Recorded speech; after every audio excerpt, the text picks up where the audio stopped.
Good morning, I'm Jackie Sullivan from the University of Adelaide, and today I'm going to show you how to apply a back slab for a possible fractured ankle. These are basic guidelines only and can be improved upon as you become more skilled. So today we've got a patient here who has a fractured ankle that is a non-displaced fracture. So the position we're going to do is we're going to take the leg here, bring the foot forward and keep the ankle at a 90 degrees position. So then we keep the foot there if we can. You can lean into the patient a little bit to hold the leg. So you grab your stocking, which you need to apply to the leg, and then we pop that on. This is your last line of protection when you're actually taking the plasters off. So the size that we use for this is actually A3. So I'm just going to cut the excess off. Right. So we need to make sure that we're maintaining alignment as we're going and keep looking. The next product we're going to put on is some padding, so we need to pad up any of the bony prominences.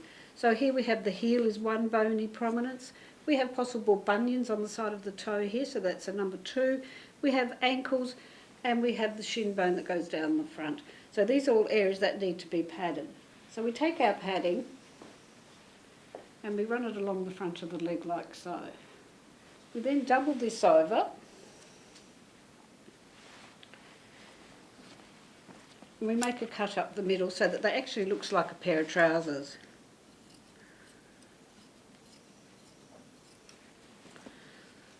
So we have that like that. We then slide that onto the top of the leg. We bring this piece around at the heel here, and that gives us 2 layers at the heel already, and then we bring the other piece around, and that gives us 4. We have adequate padding on the ankle there now and on the shin bone. So I like to start at the top and we just start padding away. You wrap this on and just spiral on downwards towards the foot. Try not to pull the padding too taut, as this will thin it out. When you come around, make sure you've got still adequate padding on that heel. Bring it around just below the little toe and break it off there. So next we're looking at what we're going to do is to put our back slab on. So we need to measure from just below the knee so the patient can actually still bend their knee and metatarsals here at the foot. So we've got our back slab that we've already pre-measured, and we're just going to double check so that we've got the right length. And yes, we have. In this layers, there are 15 layers. A standard guidelines for a back slab is 15 to 20 layers, so we're just going to use 15 today. So we've checked that that still fits, and that's all good. So now we're going to pop it into some water. We've got some water here that we've set aside, and the water needs to be at a room temperature because the plaster will have an exthermo reaction with the water and it will heat up. So we take the padding and the back slab and we just pop it in here. Try not to get it too wet. It's a little bit hard, I know, because it's a lot of plaster there to handle. We let it drain.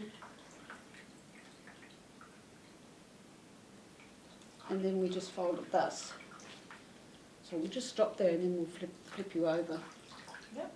So I can put this down for a moment and then we'll flip. So here now we're taking our back slab and we've actually flipped the patient over just for demonstrative purposes so you can see where the back slab actually goes. That way we're just not fighting gravity at the moment while trying to demonstrate this to you. This technique can be done if you're advanced enough and skilled enough if you're stuck on your own. What you need to be careful of when you're doing this is that you actually don't end up inverting or everting the foot. So we're just going to come around the side here to make sure that we've got no creases, and we're just going to make it actually have contact.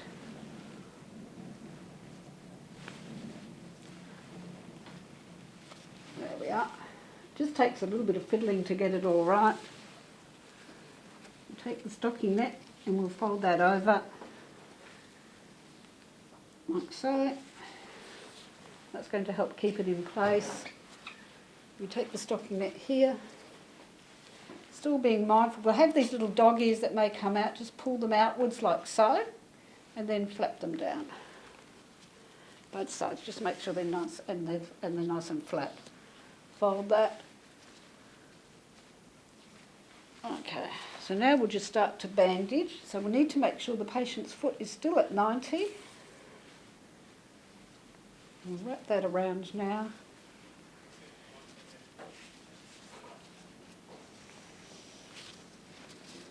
Good firm tension on the bandage. Be careful not to put your fingers into it. We don't want any dents.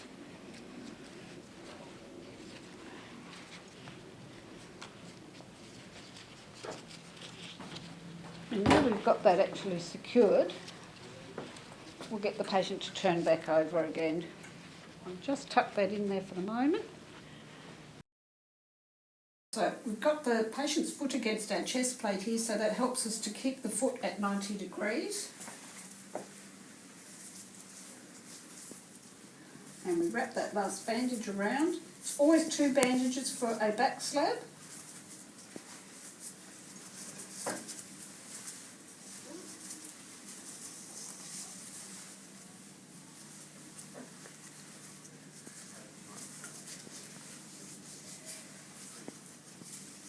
So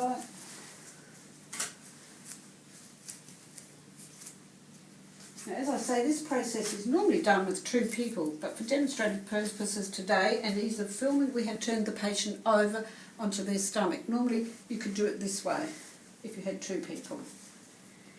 And that should be now setting, and we're just going to do a little bit of moulding, making sure that it's snug and fitting in around the shape of the ankle. We check the patient's neurovascular status to make sure they've got feeling there. You can feel all of that, and wriggle your toes, and we're completed.